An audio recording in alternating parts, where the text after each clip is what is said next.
Vivo X200 Ultra. This isn't just another flagship, it's a statement. And today, we're breaking it down before most reviewers even touch it.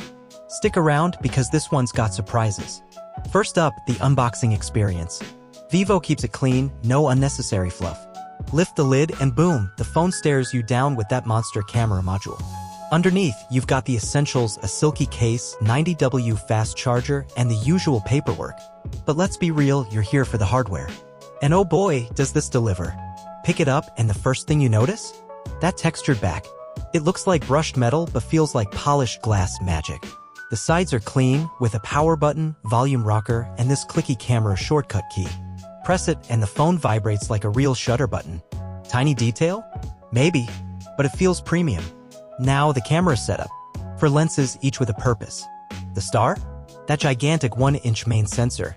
We're talking 8K video, 4K at 120 frames per second on every lens, and portrait mode that blurs backgrounds like a pro mirrorless camera.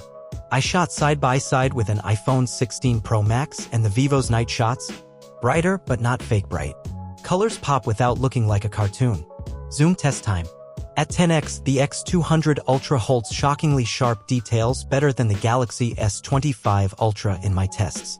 Push to 30x and yeah, AI kicks in, but it's smart AI. Text stays readable, faces don't turn into wax figures.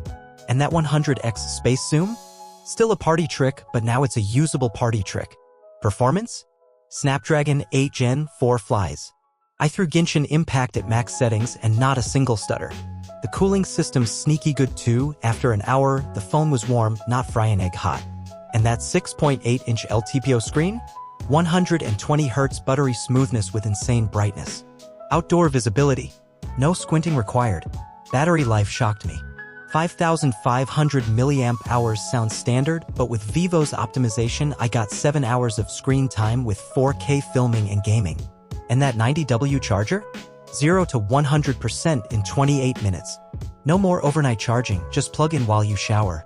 Now the quirks. That camera bump? It's thick. Lay the phone flat and it wobbles like a seesaw. And the software?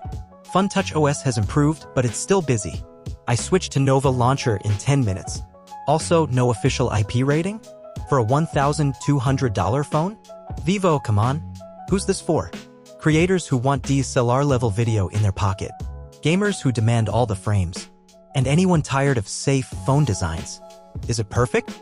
Nah, but it's exciting, and in 2024, that's rare. If you're into phones that push limits, hit like and subscribe.